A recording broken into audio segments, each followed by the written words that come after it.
These are the new Galaxy S25 flagship phones by Samsung, and while you have the all-out S25 Ultra model, there are also the more affordable and more compact Galaxy S25 and Galaxy S25 Plus.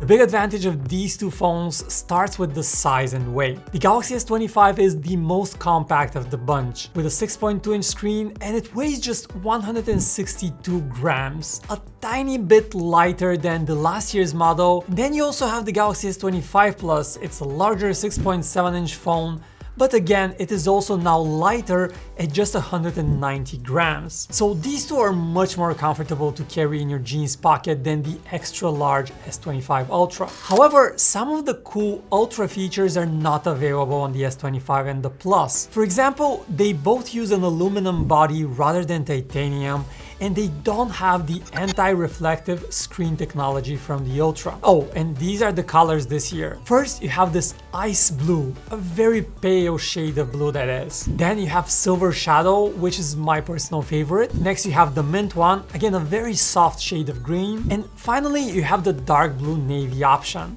Which one would you pick? Samsung, however, has one other pleasant surprise this year. The S25 and the Plus models run on the same beefy Snapdragon 8 Elite chip as the Ultra model. No more Exynos shenanigans. Everyone in every country who buys the Galaxy S25 gets the best chip out there. Buyers of the compact version also got less RAM in previous years, but not anymore. The S25 has 12 gigs of RAM, just like the other models. Now, of course, all of that RAM comes in handy for the new Galaxy AI tricks. My favorite one is the new cross-app actions. The Galaxy will now understand natural language much better. So you can say something like, find all Lakers games until the end of the season and add them to my calendar. AI will go online, it will look up the Lakers schedule, and it will add every single game to your calendar. And this is a huge time saver, and it works across Google apps, Samsung apps, and even some third-party apps like WhatsApp and Spotify, with more to come. This is multimodal AI, and it sounds very, very useful.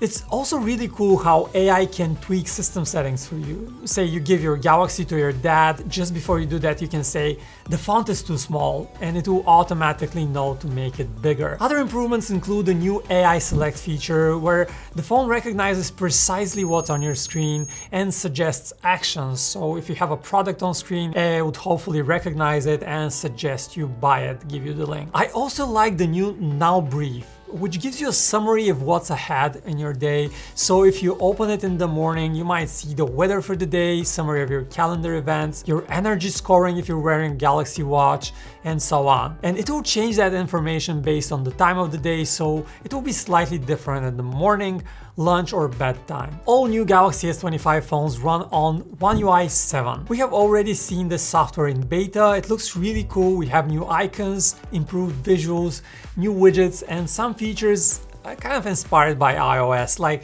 the Now bar at the bottom, which shows you live activities, things like music currently playing, timers, and so on. So those are the cool features and the good news. On the flip side though, we have my biggest letdown. While Samsung has focused on keeping the small S25 model slim and light, the battery size has sadly not improved. Now take the Pixel 9 Pro in comparison. So it is similar in size to the S25, but it has a 4700 mAh battery, nearly 20% bigger. Now the S25 Plus battery has also not changed at all, it's 4900 mAh. But before we jump to the camera though, check out this super tough Galaxy S25 case. It's called Armor Box for a reason. Made of shock-absorbing TPU and unbending polycarbonate, it is a two-piece full-body case that gives you 360-degree full-body protection for your new Galaxy, and it has a strong anti-drop protection. And check this out, you have a durable zinc alloy camera cover that doubles as a multi-angle kickstand.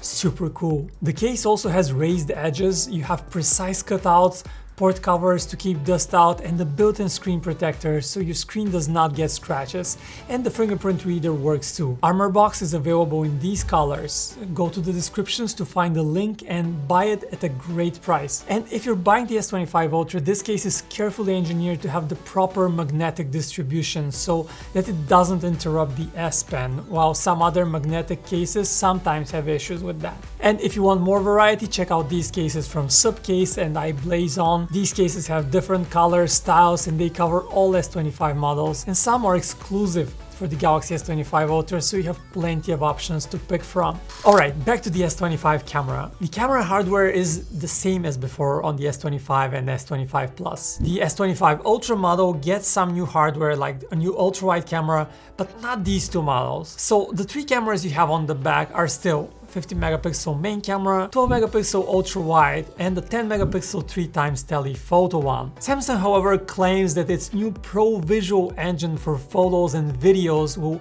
actually help get better photos and videos. With a new two-step processing, you get less noise in low-light videos, as well as improvements to photo quality. And one cool new video feature is Audio Eraser. To use it, just open a video in the Gallery app and tap on the AI icon. You get 3 sliders there that let you fine-tune voices, crowd, noise. So basically you can amplify your own voice or turn down the crowd noise at a concert. This is some cool audio AI magic. And this is all tied to the new Snapdragon chip here, so the improvements are sadly not coming to older Galaxy models. Stay tuned for our in-depth review where we'll look at the camera in a lot more detail. But what about prices?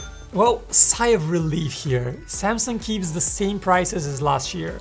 The Galaxy S25 price starts from $800 for the base 128GB model, while the S25 Plus goes for $1,000 for the base 256GB version. Here's a breakdown of all the different Galaxy S25 models and configurations you have out there. So all these new Galaxies will get 7 years of software updates and security updates on par with Google's Pixel phones, which is great. So my personal thoughts on the Galaxy S25: I really like the new chip, and the AI on it feels like the most advanced you can get on a phone so far. But at least at first sight, I am a bit disappointed in the lack of significant change to the battery size and the camera system. Thanks for watching, and what do you think? Would you buy the regular model, or are you more interested in the S25 Ultra? Let me know in the comments.